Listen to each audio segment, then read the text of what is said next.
Today, I'm stillwater fly fishing in British Columbia near Merritt at the world-famous Corbett Lake Lodge with pro fly fisher and fly tyer Phil Rowley. We're going to fish for rainbow trout, and I'm going to learn as much as I can from him today, and hopefully you can pick something new up to help you too.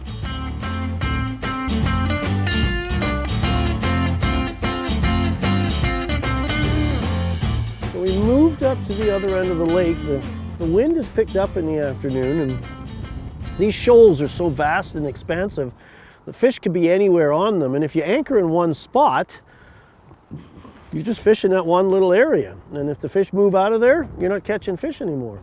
But one of the things I love to do in this situation is fish Loch-style, where we're going to use an underwater parachute called a Drogue.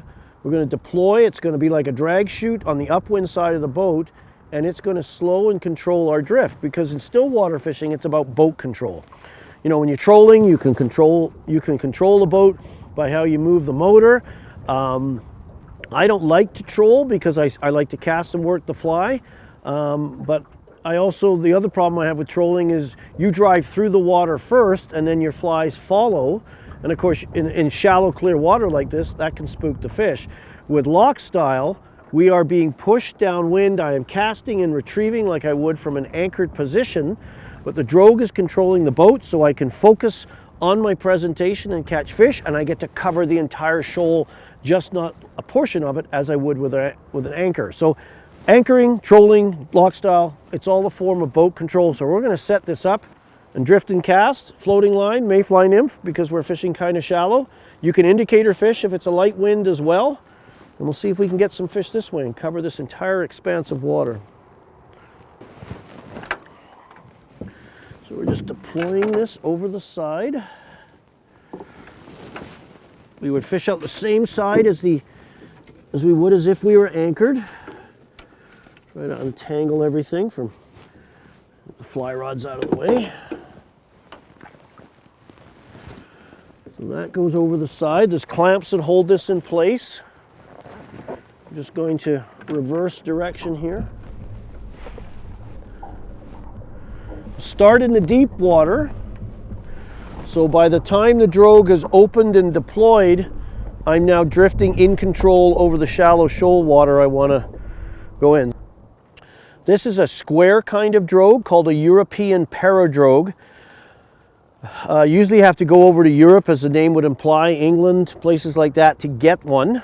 They're rectangular. The beauty in a boat is because of the two attachment points, the Drogue self-centers. You can also use a conical Drogue, like a sea anchor, commonly seen in North America. That has a single attachment point, and usually you've got to almost find the balance point in the boat where the weight is distributed, so you can drift.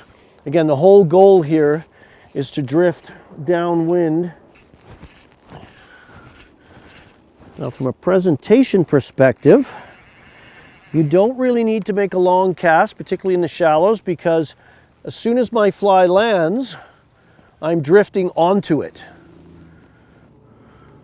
Fish moving down below, cast a little further than that, and I'm shallow. So as soon as the fly lands, I still count it down like I would anchored, but I just slowly gather the line, and then once I've maybe 5-10 seconds in this shallow water, then I'll pick up the tempo a little bit. So a lot of times when you see somebody Loch-styling, you think they're retrieving fast. They're really just gathering the line slightly faster than the boat is drifting. You can drift without a Drogue, but it's not, what tends to happen, any kind of wind, because the bow of the boat is lighter, it tends to spin downwind and drifts quickly. This will slow and control the drift. So then I can have control of my presentation. As I get near the end, I want to do a technique called the hang, where I just slowly raise the rod on the bottom there, because fish will follow, and as you go to raise the rod to cast, your fly changes speed and direction, and that can trigger a following fish to take it. With the hang, I can do a slow rod raise, a fast rod raise. I can pause or hang those flies at the surface for 2 seconds, 5 seconds. I've done it as long as 20 seconds. So at the end of every retrieve, we always do that on the hopes that something is following it, and I can induce that following fish to take the fly. But I'm looking out here and I can see the odd fish rolling around. So we've got fish here. And of course the shallows are, as I said previously, are the supermarket of the lake. That's where all the food is.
Fish tend to move upwind on lakes.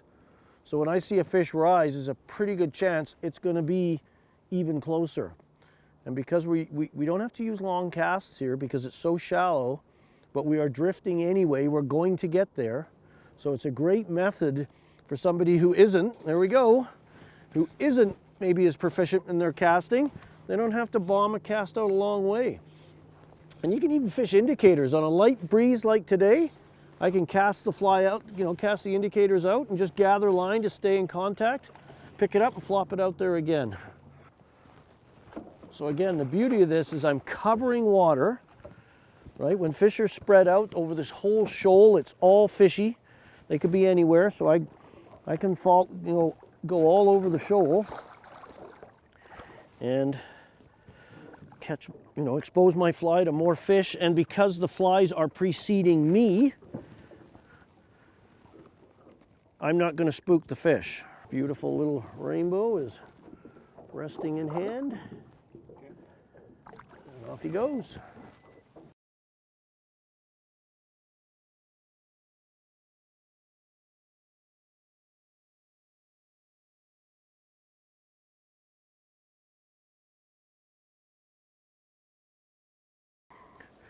We've caught some fish in the shallows. And we do have 𝗛𝗪𝗪𝗏 mayflies coming on, so that's always fun to get fish on top. But by far, from the fish we pump, the most prominent food source in these fish are small chironomids. 14s would be big, 16s, 18s, even a few 20s, and wide range of colors. We've got black ones, we got kind of burnt orange ones, we got some olive ones, we got some ones that are gassed up and quite shiny. It's like a box of Smarties, or from my American friends, a box of M&Ms, all different colors. So what we're going to do is I'm just going to take my naked leader, and I've put an Oros indicator on, a white one that's kind of a least offensive color, and I'm just going to hang a small chironid about 3 to 4 feet under that on with a loop knot and chuck it out there, because we got gusty conditions. So when it goes calm, the fish will come up and eat on dries, but when that water gets rippled, they don't seem to see as well and don't take the dries as much. But one thing is for sure, they're eating chironomids by the truckload. So I'm going to feed them what they're eating. Well, we know they'll eat this little guy.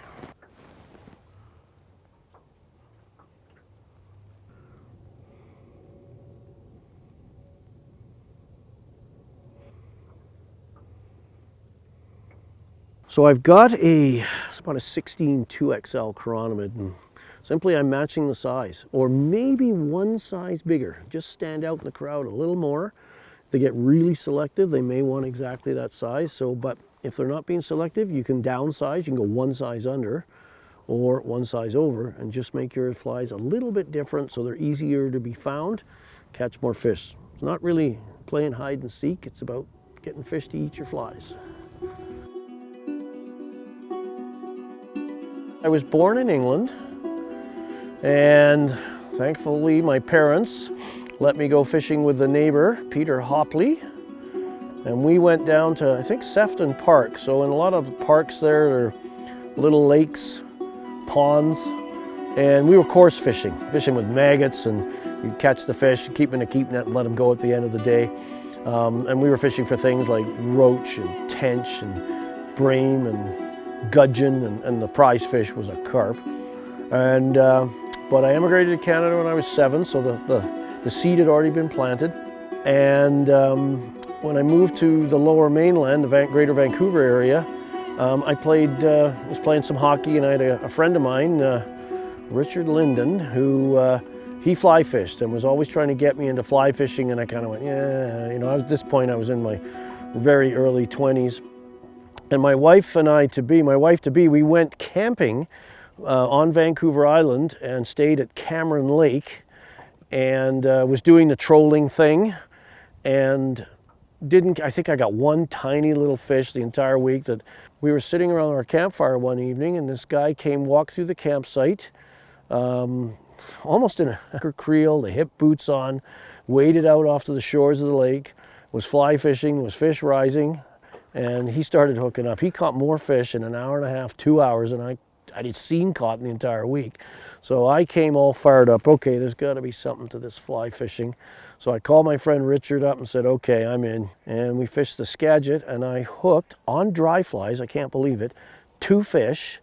And I had never had a fish fight like that. It was just you know, your fly line, your leader, and your fly, so no weight in there. And it was just, I was hooked. I was like, oh, I have to do this again and again and again. And that started it, and I just became a sponge. I couldn't learn enough. You know, I fished for everything. We would go cutthroat fishing in the Fraser. We'd salmon time. We'd chase pink salmon and chum salmon, coho, and of course the interior lakes. And the interior lakes in BC were the affordable, accessible thing I could do.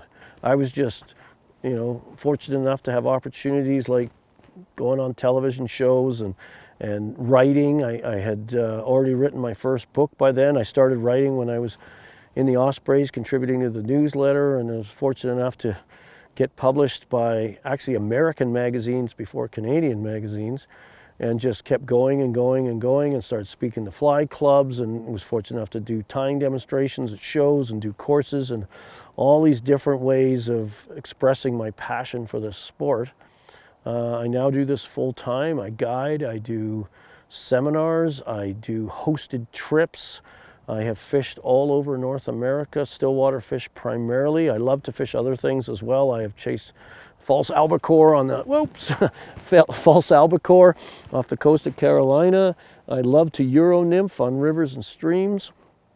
And I also do these hosted trips, Golden Dorado in Argentina, and of course, probably the pinnacle of stillwater fly fishing is Argentina's Lago Strobel, better known as Jurassic Lake. So, and I'm continually growing and developing that. I've written 5 books now. I love this sport because you learn all the time. That's my motto, you never stop learning. So every day on the water you learn something new, a new technique, a new fish behavior you have to react to. And I love seeing other people enjoy the sport. So I love teaching and showing and demonstrating and guiding and anything I can do to get more and more people fishing lakes.